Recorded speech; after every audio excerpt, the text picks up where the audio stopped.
ನಾವು ನಾಮಕರಣದಲ್ಲಿ ಗುಂಡಪ್ಪ ಅಂತ ಹೇಳಿ ಮಾಡ್ತೀವಲ್ವಾ, ಗುಂಡ್ಕಲ್ಗೆ ಅರೇಂಜ್ ಮಾಡಿ ನಾವು ಅರೇಂಜ್ ಮಾಡಬೇಕಾದ್ರೆ ನಾವು ತೊಟ್ಲಿಗೆ ಹಾಕೋಕ್ಕೆ ಮುಂಚೆ ಹೆಣ್ಮಗು ಆದ್ರೆ ಈ ಥರ ಸೀತಾ ದೇವಿಯ ಬ್ಯಾಂಗಲ್ ಪಿಲ್ಲೋನ ಗುಂಡಪ್ಪನಿಗೆ ಸುತ್ತಿ ನಂತರ ಈ ಥರ ತೊಗೊಂಡು ಹೋಗಿ ಆಮೇಲೆ ತೊಟ್ಲಲ್ಲಿ ಮಲಗಿಸಿದ್ರೆ ತುಂಬ ಚೆನ್ನಾಗಿರುತ್ತೆ. ಹಾಗಾಗಿ ನಾನು ಈ ಥರ ಪ್ಲ್ಯಾನ್ ಮಾಡಿದ್ದೀನಿ.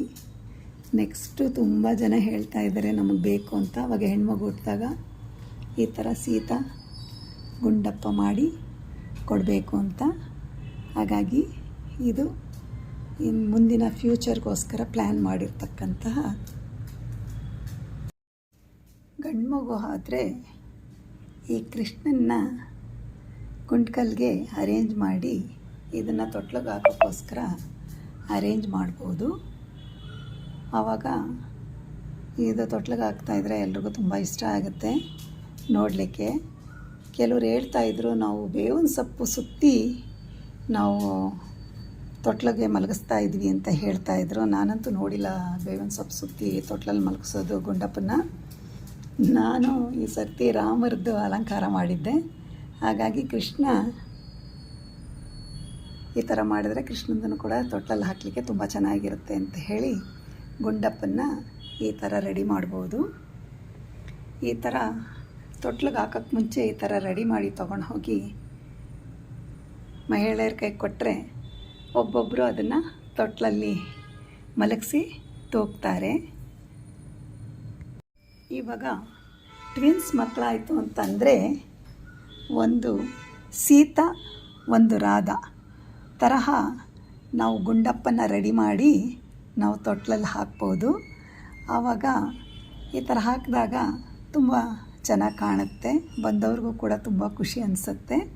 ಹಾಗಾಗಿ ನಾನು ಬ್ಯಾಂಗಲ್ಸ್ ಕೂಡ ಹಾಕಿದ್ದೀನಿ. ಯಾಕೆ ಅಂತಂದರೆ ಮಕ್ಕಳುಗಳಿಗೆ ಫಂಕ್ಷನಲ್ಲಿ ಈ ಥರ ಕೊಟ್ಟಾಗ ಮಕ್ಕಳು ಕೂಡ ಖುಷಿಯಾಗಿರ್ತಾರೆ ಅಂತ ಹೇಳಿ ಮಕ್ಕಳಿಗೆ ಕೊಡಲಿಕ್ಕೋಸ್ಕರ ನಾನು ಬ್ಯಾಂಗಲ್ಸ್ ಹಾಕಿದ್ದೀನಿ. ಇದು ಬ್ಯಾಂಗಲ್ ಪಿಲ್ಲೋ ಥರನೂ ಕಾಣುತ್ತೆ. ಆಮೇಲೆ ಗುಂಡಪ್ಪ ಆದರೆ ಗುಂಡಮ್ಮ, ಹೆಣ್ಮಕ್ಳಾದರೆ ಗುಂಡಮ್ಮ ಅಂತ ಹೇಳಿ ಇದನ್ನು ತೊಟ್ಲಿಗೆ ಹಾಕುವ ಒಂದು ಪದ್ಧತಿ ಮಾಡಿಕೊಂಡ್ರೆ ಇದು ಒಂಥರ ಹೊಸ ಥರ ಇರುತ್ತೆ. ನೆಕ್ಸ್ಟ್ ಮಾಡೋರು ಮಾಡಿ ಈ ಥರ. ಇದು ಶಿವ ಸೋಮೇಶ್ವರ ಬಾಲ ಸೋಮೇಶ್ವರ. ಇದನ್ನು ಪಿಲ್ಲೋ ಬ್ಯಾಂಗಲ್ ಥರನೂ ಅರೇಂಜ್ ಮಾಡಿದ್ದೀನಿ. ಇದನ್ನು ಬೇಕಾದರೆ ಗುಂಡಪ್ಪ ತರಹ ತೊಟ್ಲಲ್ಲಿ ಹಾಕಲಿಕ್ಕೆ ಇದನ್ನು ಕೂಡ ರೆಡಿ ಮಾಡ್ಕೋಬೋದು. ಹಾಗಾಗಿ ನಾನು ಇದನ್ನು ಈ ಅರೇಂಜ್ಮೆಂಟಲ್ಲಿ ಹೇಗೆ ಕಾಣುತ್ತೆ, ಯಾರ ಜೊತೆ ಇದನ್ನು ಅರೇಂಜ್ ಮಾಡಿದ್ರೆ ಹೇಗೆ ಕಾಣುತ್ತೆ ಅನ್ನೋದನ್ನು ಯೋಚನೆ ಮಾಡಿದ್ದೀನಿ. ನೋಡಿ, ಇದು ಗುಂಡಪ್ಪ ಸೋಮೇಶ್ವರ. ಹಾಗಾಗಿ ಈ ಥರನೂ ಕೂಡ ಅರೇಂಜ್ ಮಾಡ್ಕೋಬೋದು. ಈಗ ಹಬ್ಬಗಳ ಸಾಲೇ ಬರ್ತಾ ಇದೆ. ಇಸ್ಕಾನ್ ಪ್ರಭುಜಿ ನನ್ನ ಮೊಮ್ಮಗ ಹುಟ್ಟಿದಾಗ ಲಾಸ್ಟ್ ಮಂತ್ 21ನೇ ತಾರೀಕು ಅವ್ರು ಇದನ್ನು ನನಗೆ ತೊಗೊಂಬಂದು ಗಿಫ್ಟಾಗಿ ಕೊಟ್ಟರು ನನ್ನ ಮೊಮ್ಮಗನಿಗೋಸ್ಕರ. ಹಾಗಾಗಿ ನನಗೆ ತುಂಬ ಖುಷಿ ಆಗ್ತಾಯಿದೆ. ಇದ್ರ ಜೊತೆ ಅವ್ರ ಪ್ರಸಾದ ಅಂತೇಳಿ ಮೈಸೂರು ಪಾಕ್ ಕೂಡ ತಂದು ಕೊಟ್ಟಿದ್ದರು. ಹಾಗಾಗಿ ಅವ್ರಿಗೆ ನಾನು ಧನ್ಯವಾದಗಳನ್ನ ಅರ್ಪಿಸ್ತೀನಿ. ನಾವು ತೊಟ್ಲು ಪೂಜೆ ಮಾಡಿದಾಗಲೂ ಕೂಡ ಈ ಕೃಷ್ಣಪ್ಪನ ನಾವು ತೊಟ್ಲಲ್ಲಿ ಹಾಕಿ ತೂಗಿದ್ವಿ. ನೋಡಿ, ಈ ಅರೇಂಜ್ಮೆಂಟಲ್ಲಿ ಕೂಡ ಈ ಮುದ್ದು ಬಾಲ ಗೋಪಾಲ ಕೃಷ್ಣ ಎಷ್ಟು ಚೆನ್ನಾಗಿ ಕಾಣ್ತಾ ಇದ್ದಾರೆ ಅಂಥೇಳಿ. ನೋಡಿ, ನಿಮ್ಮ ಮನೆಯಲ್ಲಿ ಯಾವುದು ಐಡಲ್ ಇರುತ್ತೋ ಅದನ್ನ ಇಟ್ಟು ಅರೇಂಜ್ ಮಾಡ್ಬೋದು. ನೋಡಲಿಕ್ಕೆ ತುಂಬ ಚೆನ್ನಾಗಿ ಕಾಣುತ್ತೆ. ಇದು ಕೃಷ್ಣ ಜನ್ಮಾಷ್ಟಮಿಯ ಅರೇಂಜ್ಮೆಂಟಾಗೆ ನಾನು ಈ ಥರ ರೆಡಿ ಮಾಡಬೇಕು ಅಂತ ಅಂದ್ಕೊಂಡಿದ್ದೀನಿ. ನನ್ನ ಹತ್ರ ಬಾಳೆ ದಿಂಡು ಇದೆ. ಹಾಗಾಗಿ ನಾನು ಇದ್ರ ಮೇಲೆ ಈ ಥರ ಲಕ್ಷ್ಮೀನಾರಾಯಣ ವಿಗ್ರಹ ಇಟ್ಟು ಈ ಥರ ಅರೇಂಜ್ ಮಾಡಿದ್ದೀನಿ ನೋಡಿ. ಈ ಥರನೂ ಮಾಡಿದ್ರೆ ಇದು ನೋಡಲಿಕ್ಕೆ ತುಂಬ ಚೆನ್ನಾಗಿ ಕಾಣುತ್ತೆ. ಈ ಥರ ಕೂಡ ಅರೇಂಜ್ ಮಾಡಿ ಪೂಜೆಯಲ್ಲಿ ಇಡ್ಬೋದು.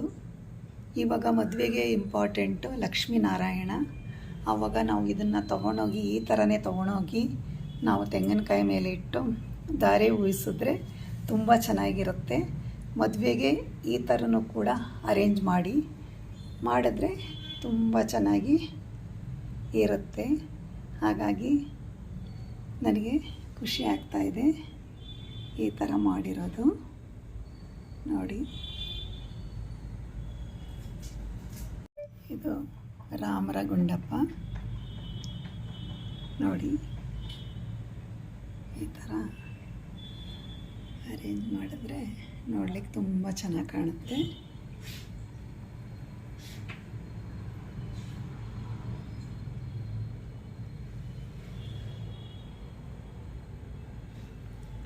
ನನಗಿದೆಲ್ಲ ಅಲಂಕಾರ ಮಾಡಿದ್ದು ನಂಗೆ ತುಂಬ ಖುಷಿ ಆಗ್ತಾಯಿದೆ.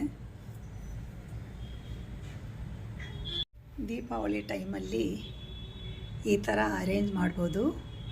ಮಧ್ಯದಲ್ಲಿ ಲಕ್ಷ್ಮಿ ಕೂಡಿಸಿ ಆ ಕಡೆ ಈ ಕಡೆ ಆನೆಗಳನ್ನು ಇಟ್ಟು ಅರೇಂಜ್ ಮಾಡಿದ್ರೆ ತುಂಬ ಚೆನ್ನಾಗಿ ಕಾಣುತ್ತೆ. ಹಾಗಾಗಿ ಇವತ್ತು ನೋಡೋಣ ಯಾವ ಥರ ಕಾಣುತ್ತೆ ಅಂಥೇಳಿ ನಾನು ಇದನ್ನು ಅರೇಂಜ್ ಮಾಡಿ ನೋಡ್ತಾ ಇದ್ದೀನಿ. ನೋಡಲಿಕ್ಕೆ ತುಂಬ ಚೆನ್ನಾಗಿ ಕಾಣ್ತಾ ಇದೆ.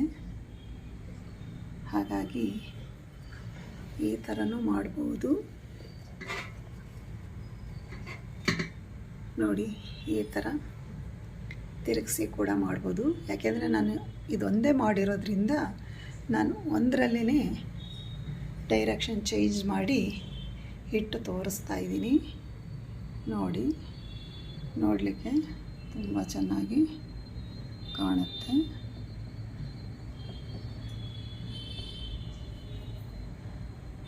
ಮದುವೆಯಲ್ಲಿ ಅಕ್ಷತೆ ಕೊಡ್ತೀವಲ್ವ, ಈ ಥರ ತೊಗೊಂಡೋಗಿ ಎಲ್ರಿಗೂ ಅಕ್ಷತೆ ಕೊಟ್ಟರೆ ಇದು ಒಂಥರ ತುಂಬ ಚೆನ್ನಾಗಿರುತ್ತೆ.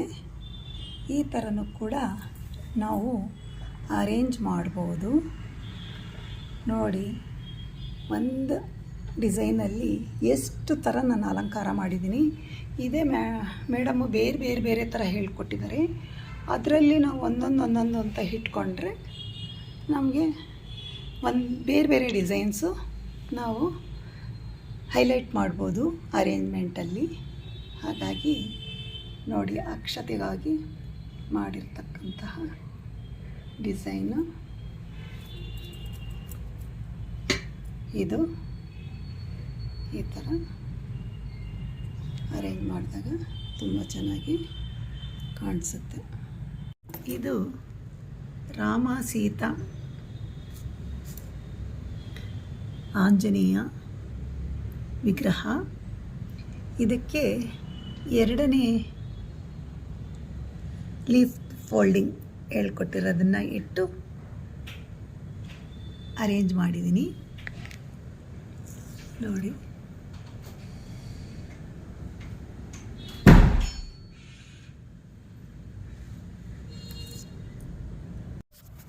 ಇದು 4ನೇ ಫೋಲ್ಡಿಂಗು.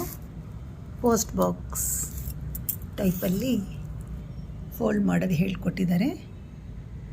ನಾನು ಈ ಥರ ಮಾಡಿ ಈಗ ನರಸಿಂಹ ಸ್ವಾಮಿ ವಿಗ್ರಹನ ಇಟ್ಟಿದ್ದೀನಿ. ಈ ಥರ ನೋಡಿ.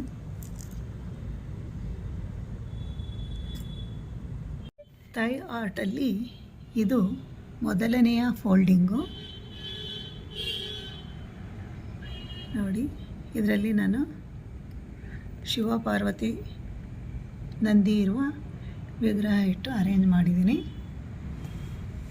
ಇದು ಮೊದಲ ಫೋಲ್ಡಿಂಗು.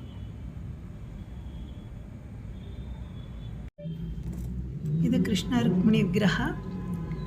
ಇದು 5ನೇ ಫೋಲ್ಡಿಂಗು. ಕೋನ್ ಶೇಪಲ್ಲಿ ಬರುತ್ತೆ. ಅದು ಯಾವ ಶೇಪು ಅಂತ ಕರೆಕ್ಟಾಗಿ ನಾನು ತಿಳ್ಕೊಬೇಕು. ಈ ಥರ ಒಟ್ಟು 6 ಟೈಪು ನಮಗೆ ಫೋಲ್ಡಿಂಗ್ ಹೇಳ್ಕೊಟ್ಟಿದ್ದಾರೆ. ಆಮೇಲೆ ಫಸ್ಟ್ ಕ್ಲಾಸಲ್ಲಿ 6 ಟೈಪು, ಮಾರನೇ ದಿನ 3 ಲೀವ್ಸ್ ಫೋಲ್ಡ್ ಮಾಡಿ ಹಾಕಿರೋ ರೌಂಡ್ ಪ್ಲೇಟ್ಸ್ ಹೇಳ್ಕೊಟ್ಟಿದ್ದಾರೆ. ನೋಡೋಣ ನಾಳೆ ಏನು ಹೇಳ್ಕೊಡ್ತಾರೆ ಅಂತ. ಇದು ಥೈ ಆರ್ಟಲ್ಲಿ ಇದು 4ನೇ ಡಿಸೈನು. ಈ ಡಿಸೈನಲ್ಲಿ ನಾನು ವೆಂಕಟರಮಣ ಸ್ವಾಮಿ ಪದ್ಮಾವತಿ ಐಡಲ್ನ ಇಟ್ಟಿದ್ದೀನಿ ನೋಡಿ. ಈ ಥರ ನಾವು ಕ್ಷೀರಾಭಿಷೇಕ ಜಲಾಭಿಷೇಕ ಮಾಡಬೇಕು ಅಂತಂದರೆ ಈ ಥರ ಅರೇಂಜ್ ಮಾಡ್ಬೋದು. ನೋಡಲಿಕ್ಕೆ ತುಂಬ ಚೆನ್ನಾಗಿ ಕಾಣುತ್ತೆ. ಹೂವು ಕೂಡ ಮುಡಿಸ್ಬೇಕು. ಕಟ್ಟಿರೋ ಹೂವನ್ನ ಈ ವಿಗ್ರಹಕ್ಕೆ ಮುಡಿಸಿದ್ರೆ ತುಂಬ ರಿಚಾಗಿ ಕಾಣುತ್ತೆ. ಈ ಥರ ರೆಡಿ ಮಾಡ್ಬೋದು. ಇದು ರಾಮ ಸೀತಾ ಆಂಜನೇಯ ವಿಗ್ರಹ. ಇದಕ್ಕೆ 2ನೇ ಲೀಫ್ ಫೋಲ್ಡಿಂಗ್ ಹೇಳ್ಕೊಟ್ಟಿರೋದನ್ನು ಇಟ್ಟು ಅರೇಂಜ್ ಮಾಡಿದ್ದೀನಿ ನೋಡಿ.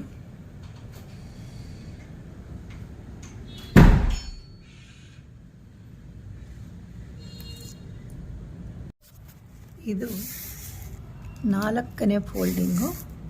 ಪೋಸ್ಟ್ ಬಾಕ್ಸ್ ಟೈಪಲ್ಲಿ ಫೋಲ್ಡ್ ಮಾಡೋದು ಹೇಳ್ಕೊಟ್ಟಿದ್ದಾರೆ.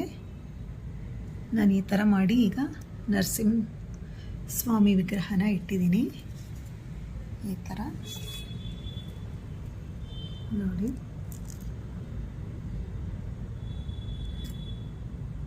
ಥೈ ಆರ್ಟಲ್ಲಿ ಇದು ಮೊದಲನೆಯ ಫೋಲ್ಡಿಂಗು ನೋಡಿ. ಇದರಲ್ಲಿ ನಾನು ಶಿವ ಪಾರ್ವತಿ ನಂದಿ ಇರುವ ವಿಗ್ರಹ ಇಟ್ಟು ಅರೇಂಜ್ ಮಾಡಿದ್ದೀನಿ. ಇದು ಮೊದಲ ಫೋಲ್ಡಿಂಗು.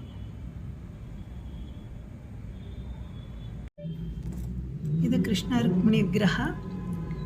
ಇದು 5ನೇ ಫೋಲ್ಡಿಂಗು. ಕೋನ್ ಶೇಪಲ್ಲಿ ಬರುತ್ತೆ. ಅದು ಯಾವ ಶೇಪು ಅಂತ ಕರೆಕ್ಟಾಗಿ ನಾನು ತಿಳ್ಕೊಬೇಕು. ಈ ಥರ ಒಟ್ಟು 6 ಟೈಪು ನಮಗೆ ಫೋಲ್ಡಿಂಗ್ ಹೇಳ್ಕೊಟ್ಟಿದ್ದಾರೆ. ಆಮೇಲೆ ಫಸ್ಟ್ ಕ್ಲಾಸಲ್ಲಿ 6 ಟೈಪು, ಮಾರನೇ ದಿನ 3 ಲೀವ್ಸ್ ಫೋಲ್ಡ್ ಮಾಡಿ ಹಾಕಿರೋ ರೌಂಡ್ ಪ್ಲೇಟ್ಸ್ ಹೇಳ್ಕೊಟ್ಟಿದ್ದಾರೆ. ನೋಡೋಣ ನಾಳೆ ಏನು ಹೇಳ್ಕೊಡ್ತಾರೆ ಅಂತ.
ಈ ದಿನ ನಾಗರ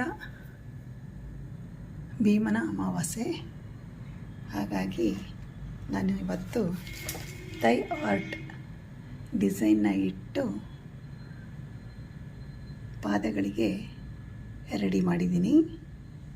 ಎಲ್ಲರಿಗೂ ಭೀಮನ ಅಮಾವಾಸ್ಯೆಯ ನಾಗರ ಅಮಾವಾಸ್ಯೆಯ ಶುಭಾಶಯಗಳು. ನೋಡಿ, ಇದನ್ನು ನಾನು ಅರಿಶಿಣದಿಂದ ರೆಡಿ ಮಾಡಿದ್ದೀನಿ. ಅರಿಶಿಣಕ್ಕೆ ಸ್ವಲ್ಪ ಮೈದಾ ಹಿಟ್ಟು ಹಾಕಿ ಕಲಿಸ್ಕೊಂಡು ರೆಡಿ ಮಾಡಿದ್ದೀನಿ. ಅದಾಕಿ ಮಾಡೋದ್ರಿಂದ ಹೊಡೆಯೋದಿಲ್ಲ ಪಾದ, ಹಾಗಾಗಿ ಅದನ್ನು ರೆಡಿ ಮಾಡಿದ್ದೀನಿ. ಈ ದಿನ ಭೀಮನ ನಾಗರ ಅಮಾವಾಸ್ಯೆ. ಎಲ್ಲರಿಗೂ ಮತ್ತೊಮ್ಮೆ ಶುಭಾಶಯಗಳು.